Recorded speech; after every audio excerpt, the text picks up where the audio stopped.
আলহামদুলিল্লাহ, আজ জুমার রাত এবং শবে কদরের রাত। সাহারির আগে আপনারা যদি এই দোয়াটি মাত্র 6 বার পড়েন, আল্লাহর কসম করে বলছি ভাই ও বোন, জীবনে কি লাগবে যা চাইবেন তাই পাবেন। আপনার এত ধন সম্পদ, এত টাকা পয়সা হবে যা রাখার জন্য করে জায়গা খুঁজে পাবেন না। আল্লাহ তাআলা আপনাকে এত ধন সম্পদ দান করবেন। আর আপনি আমলটি আজ রাতেই করবেন, শবে কদর রাত্রেই করবেন। সকাল থেকে আপনি ফলাফল দেখতে পারবেন চোখে, ইনশাল্লাহ। আজ পর্যন্ত এই আমল করে ব্যর্থ হয়েছে এমন একটি লোক আপনি খুঁজে পাবেন না। আলহামদুলিল্লাহ, আমি নিজে ফলাফল পেয়েছি জুমার রাতে আমল করে। আল্লাহর কসম করে বলছি, আপনারা যদি নিয়ম মেনে সঠিকভাবে সঠিক পদ্ধতিতে আজকের এই আমলটি করতে পারেন, আপনার মনে যা চাইবেন তাই পাবেন। ধন সম্পদ বৃদ্ধি হবে, অভাব অনটন দূর হবে, মনের যে কোনো নেক আশা আল্লাহ তাআলা পূর্ণ করে দেবেন। যদি টেনে ভিডিও দেখেন, আপনার দোয়া কবুল না হতে পারে, আপনি পয়েন্ট মিস করে ফেলবেন। তাই বলছি, না টেনে সম্পূর্ণ ভিডিও দেখার অনুরোধ রইল। আর যারা এখনও চ্যানেলটি সাবস্ক্রাইব করেননি, দয়া করে চ্যানেলটি সাবস্ক্রাইব করবেন। জুমার দিন এমন একটি সময়, এমন একটি ক্ষণ রয়েছে যে সময় বান্দা যা চাইবে আল্লাহ তাআলা তাকে তাই দান করবে। আর যেহেতু জুমার দিন, আল্লাহ তাআলা ওই বান্দার কাছে যে দোয়া করবে আল্লাহ তাআলা তাকে তাই দান করে দেবেন। আর যেহেতু শবে কদর লাইলাতুল কদর, হাজার মাসের চেয়েও শ্রেষ্ঠ রাত শবে কদরে আল্লাহ তাআলা পবিত্র কুরআন নাজিল করেছেন। ওরাতে আল্লাহ তাআলা নিম্ন আকাশে নেমে আসেন। এদিন আল্লাহ তাআলা সকল দৃষ্টি সকল বান্দা বা সকল জীবের উপরে আল্লাহ তাআলা রহমতের দৃষ্টি দিয়ে থাকেন। ওই সময় ভাই, আজকে একটা প্লাস পয়েন্ট, জীবনে এমন সুযোগ কয়বার মিলবে নিজেও জানি না। যেহেতু শুক্রবার শবে কদর, এমন সুযোগ জীবনে কয়বার মিলবে আল্লাহই ভালো জানেন। এই সুযোগটাকে কখনোই হাতছাড়া করবেন না, কখনোই না, কোনোভাবেই না। যেহেতু আজ জুমার রাত, আল্লাহ তাআলার কাছে আপনার সঠিকভাবে সঠিক নিয়মে চাইবেন। আল্লাহ রাব্বুল আলামিন নিম্ন আকাশে নেমে আসেন, এসে আল্লাহ তাআলা বলতে থাকেন কার কি লাগবে, কার কি প্রয়োজন। আল্লাহ তাআলা এভাবে তার বান্দাদেরকে ডাকতে থাকেন। আর যেহেতু শবে কদর ও রাত্রে বেশ কিছু আমল রয়েছে, তার মাঝে হচ্ছে আপনাকে নফল নামাজ পড়তে হবে, তারপরে হচ্ছে আপনাকে তারাবি নামাজ তো অবশ্যই পড়বেন, তারপর আপনারা তওবা ইস্তেগফার পড়বেন। যে ব্যক্তি তওবা করে আল্লাহ তাআলার কাছে ক্ষমা চাই, আল্লাহ রাব্বুল আলামিন ওই ব্যক্তির ধন সম্পদ বাড়িয়ে দেন, তার পূর্বের সকল পাপ আল্লাহ তাআলা দূর করে দেন। আর যেহেতু এটাকে ভাগ্য রজনী বা সেরা একটি রাত বলা হয়, রাত্রে আল্লাহ তাআলার কাছে সঠিকভাবে চাইলে আল্লাহ রাব্বুল আলামিন আমাদের জীবনের সব কিছু দূর করে দেবেন এবং আমাদের ভাগ্য খুলে যাবে, ভাগ্যের চাকা পরিবর্তন হবে। আপনারা বিশ্বাস রেখে আজকে এই আমলটি রাত্রে করে দেখুন। আর যেহেতু তাহাজ্জুদের নামাজের সময় আল্লাহ রাব্বুল আলামিন তার বান্দার সাথে সরাসরি সম্পর্ক স্থাপন করেন। ওই সময় যদি আপনি আল্লাহ তাআলার কাছে এই দোয়া পড়ে এবং আল্লাহ তাআলার কাছে নিয়ম মেনে চাইতে পারেন, আপনার জীবনে কি লাগবে ভাই, কি লাগবে, আপনার ভাগ্য খুলে যাবে, আপনার তকদির খুলে যাবে। আপনি যেখানে ভাগ্যের কোনোভাবেই চাকা পরিবর্তন করাতে পারছিলেন না, সেই জায়গায় আল্লাহ সুবহানাহু ওয়া তাআলা আপনার ভাগ্য পরিবর্তন করবেন। আল্লাহ তাআলা পবিত্র কোরআনে বলেন, তোমরা আমার কাছেই দোয়া করো, আমি তোমাদের দোয়া কবুল করব। আল্লাহ তাআলা আরো বলেন, উদউনি আস্তাজিব লাকুম, তোমরা আমাকে ডাকো, আমি তোমাদের ডাকে সাড়া দেব। আল্লাহ রাব্বুল আলামিন ওই সময় আমাদের জন্য দোয়া কবুল করার জন্য অপেক্ষা করে আছেন। আল্লাহ তাআলার কাছে আমরা সঠিকভাবে চাইতে হবে। আল্লাহ রাসূল সাল্লাল্লাহু আলাইহি ওয়াসাল্লাম বলেন, যখন কোনো বান্দা আল্লাহ তাআলার কাছে দু হাত তুলে দোয়া করে, আল্লাহ রাব্বুল আলামিন ওই বান্দার চাওয়াকে অপূর্ণতা রাখেন না, তাকে খালি হাতে ফেরত দিতে লজ্জাবোধ করেন। আল্লাহ তাআলা সূরা আত-তালাকের ৩ নম্বর আয়াতে দেখুন কি বলেছে, যে ব্যক্তি আল্লাহর উপরে ভরসা করে আল্লাহ তার জন্য যথেষ্ট হয়ে যায়। রাসূল সাল্লাল্লাহু আলাইহি ওয়াসাল্লাম বলেন, যদি তোমরা আল্লাহর উপর যথাযথ ভরসা করতে, তবে আল্লাহ তাআলা তোমাদের পাখির ন্যায় রিজিক দান করতেন। কেমন? পাখি সকালে ক্ষুধার্ত অবস্থায় বাসা থেকে বের হয়ে যায় এবং সন্ধ্যায় উধার ভর্তি করে, পেট ভর্তি করে আবার তার বাসায় ফিরে আসে। আল্লাহ রাব্বুল আলামিনের উপর যে আমরা তাওয়াক্কুল করতাম, বিশ্বাস করতাম, আল্লাহ তাআলা আমাদের এভাবেই রিজিক দান করতেন।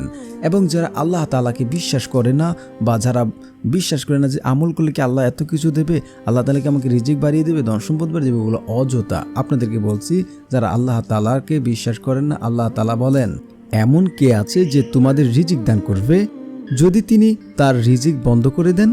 সূরা মুলক আয়াত নাম্বার 21।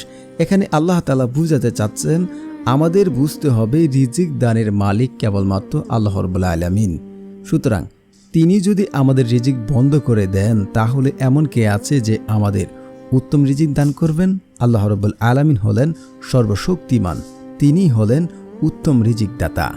আপনার কপালে যদি ভাই কোটি কোটি টাকা লেখা থাকে, আপনি সে টাকা কামাই না করে আপনি মৃত্যুবরণ করবেন না। কারণ রিজিক হ্রাস বৃদ্ধি হলো বান্দার জন্য পরীক্ষা স্বরূপ।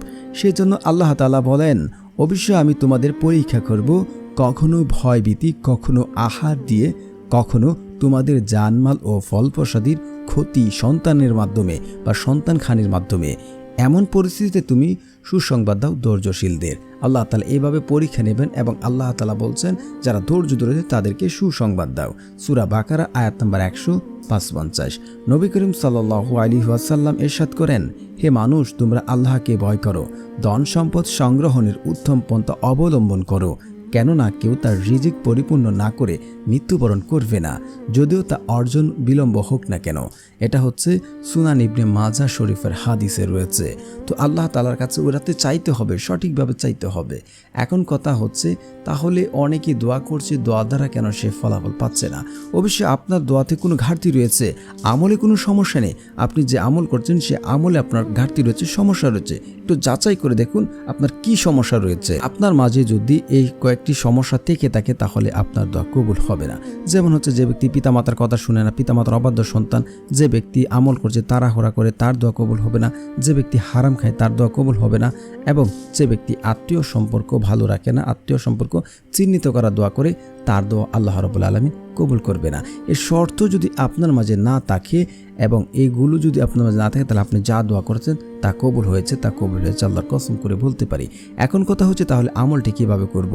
যেহেতু আজকে সবে কদরের রাত, আমরা রাত্রি নফল নামাজ পড়ব এবং তাহাজ্জুদের সময় উঠে আমরা তাহাজ্জুদের নামাজ পড়ে আমরা 2 রাকাত, 4 রাকাত, 8 রাকাত, যত রাকাত ভালো লাগে আমরা তাহাজ্জুদের নামাজ পড়ব।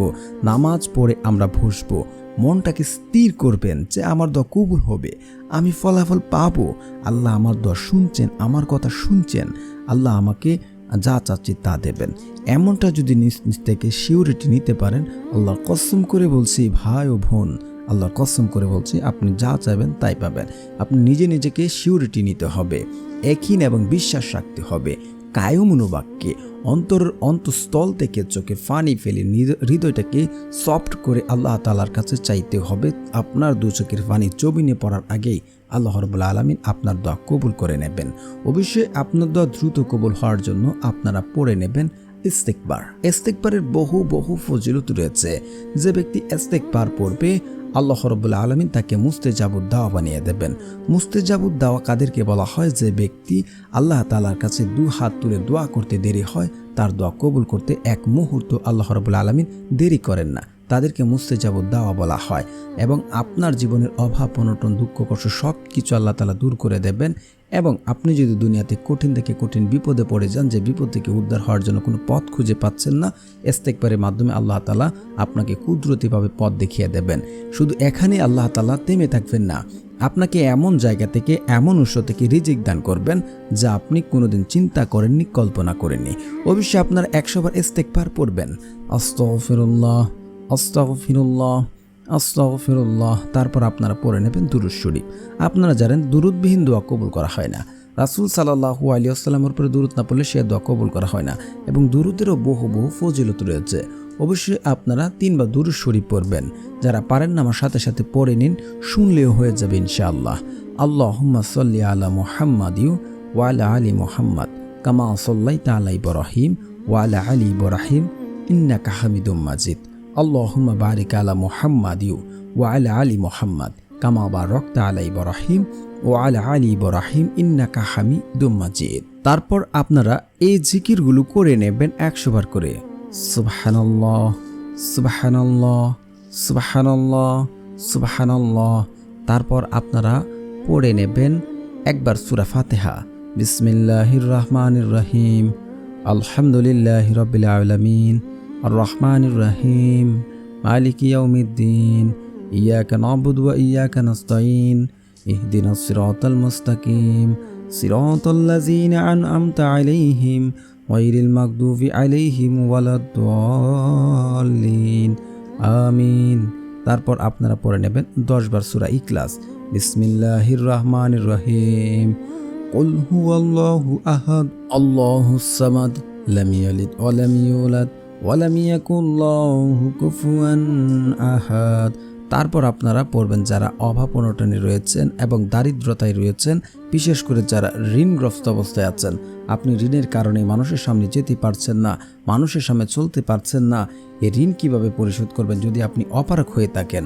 বিশেষ করে যারা অপারক কিন্তু আপনার ঋণ পরিশোধ করার সামর্থ্য আছে তাহলে কাজ হবে না। যারা অপারক কোনোভাবেই আর ঋণ পরিশোধ করতে পারছেন না, এই দোয়াটি আপনারা 7 বার পড়বেন। আল্লাহুম্মা কফিনি বিহালালিকা ওয়ান হারামিকা ওয়া আগনিনি বিফাদলিকা আম্মান সিওয়াক। এই দোয়াটি আপনারা পড়বেন 7 বার। তারপর হচ্ছে আপনারা এই দোয়াটি 6 বার পড়ে নেবেন। তো প্রিয় বন্ধুরা, যারা আমার এই চ্যানেলটি সাবস্ক্রাইব করবেন তাদেরও মনের আশা পূর্ণ হবে ইনশাআল্লাহ। কারণ যাদের মন ভালো তারা অন্যদের সহযোগিতা করেন, আল্লাহ তাআলা তাদের মনের আশা পূর্ণ করেন। দোয়াটি হচ্ছে আল্লাহুম্মা ইন্নী আসআলুকাল হুদা ওয়াত তুকা ওয়াল আফাফা ওয়াল গিনা। আমি আবারও পড়ছি, আল্লাহুম্মা ইন্নী আসআলুকাল হুদা ওয়াত তুকা ওয়াল আফাফা ওয়াল গিনা। এর অর্থ হচ্ছে, হে আল্লাহ, আমি তোমার কাছে হেদায়েত, তাকওয়া, চরিত্র নির্ভরতা ও আত্মশীলতার প্রার্থনা করছি।